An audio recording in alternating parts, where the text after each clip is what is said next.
Take a good look at this carrying case. This is for a semi-auto pistol chambered in 22 LR. The thing is like 19 inches from side to side, up and down is a foot, and it's 5 inches deep. 4 latches, not 2, 4. What do you say I show you what comes in this mamma jamma? All right, everybody, I'm Mark. You're watching the Garage Guy 879 channel. Welcome to my home. Now, a few months back, I did a video about my Ruger Mark IV 2245 tactical pistol. And I showed my Ruger Rimfire collection, and I said I needed one pistol to complete that collection. Well, I found it, my friends. And I wanted something different. I wanted something that, well, some people might call this a novelty. Some others that have the Mark II, Mark III versions of this. It is drilled and tapped on top of the receiver. You can put a rail on there and mount a scope. And that's exactly what they did. Now, I don't know if I'm going to do that with this or not, but right now, to me, it's all new and it's fun as can be, and I know I'm going to get a lot of enjoyment out of this. Mark IV Ruger target pistol, 10-inch barrel. And to cut it down, I'm just going to say this. This right here is the Mark IV target pistol, 5-inch bull barrel. There's no difference between this and this, except for barrel length. As a matter of fact, you can, we all know the takedown on these Mark IVs. You can take this off right here, the top part, and put it on this frame right here, vice versa. They're switchable. You can switch them out. But this right here, it's been a good one. I really enjoy it, and a lot of my friends, they really love it.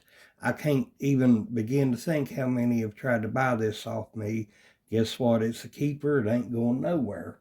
Now, this right here, a lot of people might say, what are you going to do with something like this? I mean, what's it good for? You can't really carry it. You know, it's just too big. You might get it out once in a while to have some kind of, novelty thing going on. Well, guess what? I like it. I'm glad I bought it. And it ain't going nowhere. It's been a keeper so far. As you can see right here, there's nothing in the mag well and nothing in the chamber here. Let me remove my MacMan 039 reloading magnetic screwdriver. Yep, chamber's empty. And you can see right there on the top, drilled for a rail right there. You put an optic on it. I've seen some videos here, not many. There's not many videos at all about this right here. But they do have a scope on it. And it's just something for kicks and giggles. You know, I don't know how many people would take this hunting or whatever, but to me, it's something. I might put a rail on here. I might put a scope on it. I don't know. Jury's still out on that, but it's your pretty much standard Mark IV fare here. The safety levers are ambidextrous. You got your adjustable rear sight. Got the front sight right here. I might put a fiber optic on it. 10-inch bull barrel. And yeah, what a way to complete my collection. And you know, when you put this right here, a lot of people might say, well, gee, it's not a whole lot of practical use for that. Well, no, that don't matter. It's fun. It's fun to shoot. And one reason I decided on this, I remember a couple of years ago, we'd all do the Let Freedom Ring videos on 4th of July here on YouTube. Scotsman did one where he had a Heritage Rough Rider revolver with a 16-inch barrel, and he was shooting at some water bottles, and he looked like he was just having the time of his life doing that. I mean, these novelty pistols like this, they're a lot of fun. They always are. People always enjoy shooting them. What do you say we watch me taking my first shots with it? I put 50 rounds through this. Let's see what happens.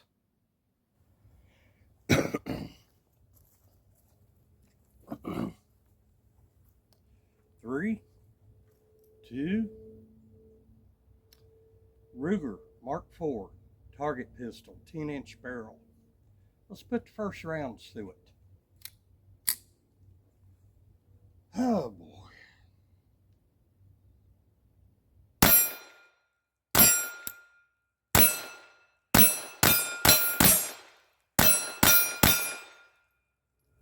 Hold open after the last shot.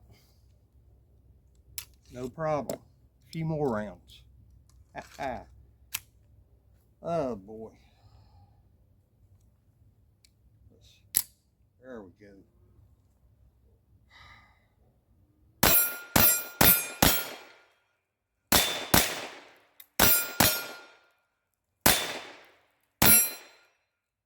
Yep. Doing a little function check here. 30 more rounds to go.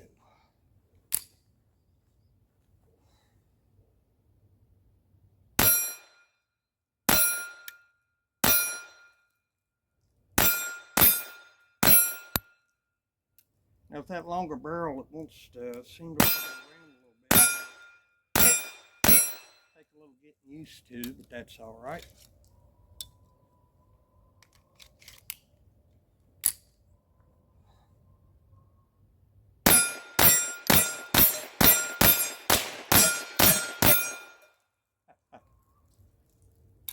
Good ejection.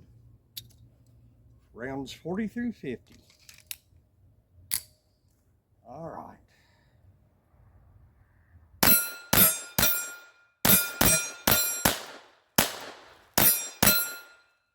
All right. We say we go up to the house and talk about it.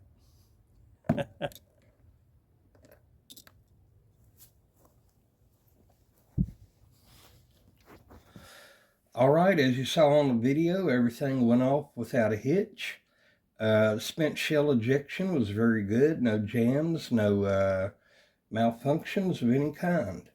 One thing I did mention on there where the barrel was, it added some weight out front, made it a little bit front heavy. I found myself after each shot just kind of getting a little bit wobbly with it, but you know, that's something you just got to get used to with practice. Other than that, I'm glad I got this.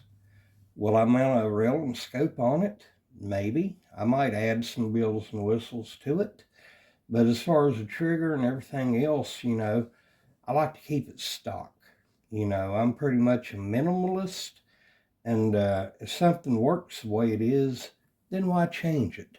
But this right here completes my Ruger rimfire collection as far as semi-autos go. I like this, and I know I'm going to have a lot of fun with it. And the way these Rugers are built, yeah, you'd be hard-pressed to tell me if you could find any better semi-auto pistols chambered in 22 LR. Ruger's got the, they got it figured out. They've had it figured out for a long time. As far as semi-auto rimfire pistols, yeah, you can call me a Ruger fanboy. All right, I have no problem with that. Anyway, I'm Mark, GarageGate79. Hope you enjoyed the video, and I hope you found it informative. This right here, they only make a run of these every few years, so if you're interested in one of them, you might want to go ahead and get one, you know, because once they run out, it might be a few years before they bring out another batch of them.